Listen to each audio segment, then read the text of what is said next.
Agenda نہیں تھا، اور دوسری طرف ہندوستان کی تقسیم یا پاکستان کا قیام نفرتوں کی بنیاد پر نہیں آیا تھا۔ ایک تو ہم کہتے 47 ہم بہن بھائی بن کے رہا کرتے تھے،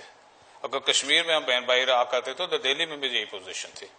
نفرتیں نہیں تھیں۔ بیسیکلی قیام پاکستان یا ہندوستان کی تقسیم کا basic reason is economic reason only. Economically مسلمان was dominated by the Hindu majority at that time, کیونکہ ان کے پاس پیسہ تھا، ان کے پاس پیسہ نہیں تھا، اس لیے یہ ڈومینیشن پوزیشن میں تھی، اس لیے اصل میں مطالبہ پاکستان کا کیا گیا تھا۔ کوئی نفرتوں کی بنیاد تو نہیں تھی، نہ ہندو میں مسلمان میں نفرت تھی، نہ مسلمان میں سکھوں میں نفرت تھی، وہ تو اسی طرح ہزاروں سالوں سے رہ رہے تھے۔ جب مغلیہ دور تھا اس وقت مسلمان حکومت کر رہے تھے مائنارٹی ہونے کے باوجود، لیکن نفرتیں اس وقت بھی نہیں تھی۔ باقی رہ جاتی ہے جی بات ڈاکٹر صاحب، ایک تو مجھے خوشی ہوئی ہے بالخصوص اپنے مانو جی کو یہاں دیکھ کے، یعنی میں always think myself from Jammu, میرا تعلق جموں سے ہے، اور انفارچونیٹلی جو جتنی بھی یہ ہے نا ڈومینیشن واز بیسیکلی، اس دن بھی ہم بات اسی سلسلے میں کر کے domination was from the valley, جہاں تک کشمیر کا تعلق ہے، لداخ کا تعلق ہے، جموں کا تعلق ہے، گلگت بلتستان کا تعلق ہے، بعض اوقات ہم ایسا محسوس کرتے ہیں کہ ہم we are second class citizen comparing valley Kashmiri. حالانکہ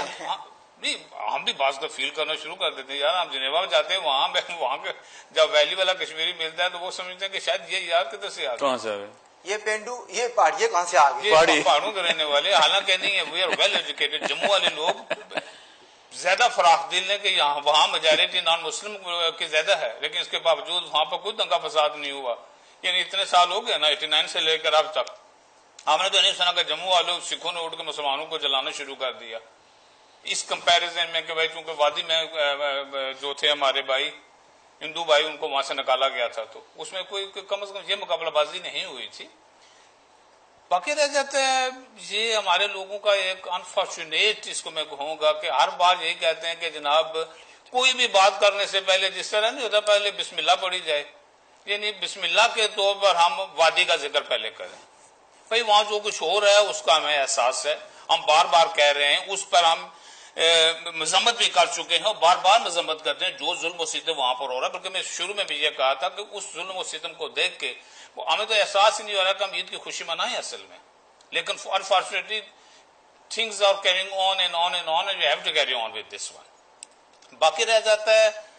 کہ وادی کا ذکر کیوں نہیں ہوا؟ بھائی وادی کا ذکر ہر جگہ نہیں ہو جا سکتا۔ وادی کے جو دکھ و درد ہیں جو اس وقت ہمیں محسوس ہو رہے ہیں، کرفیو بھی لگتے ہیں، کرفیو اٹھتے ہیں پھر لگتے ہیں کرفیو، لیکن اس سارے سلسلے میں ہم لداخ کے مسائل کو بول نہیں سکتے، ہم جموں کے مسائل کو ایک طرف نہیں رکھ سکتے، کشمیر کے مسائل ہمارے ساتھ ہو رہے ہیں ان کو نہیں کر سکتے۔ اس وقت گلگت بلتستان میں جو حالت ہو رہی ہے، جو ہمارے لوگوں کو گرفتار کیا گیا، کہ ہم چپ ساتھ کے بیٹھ جائیں کہ ان کا ذکر ہم نہ کریں؟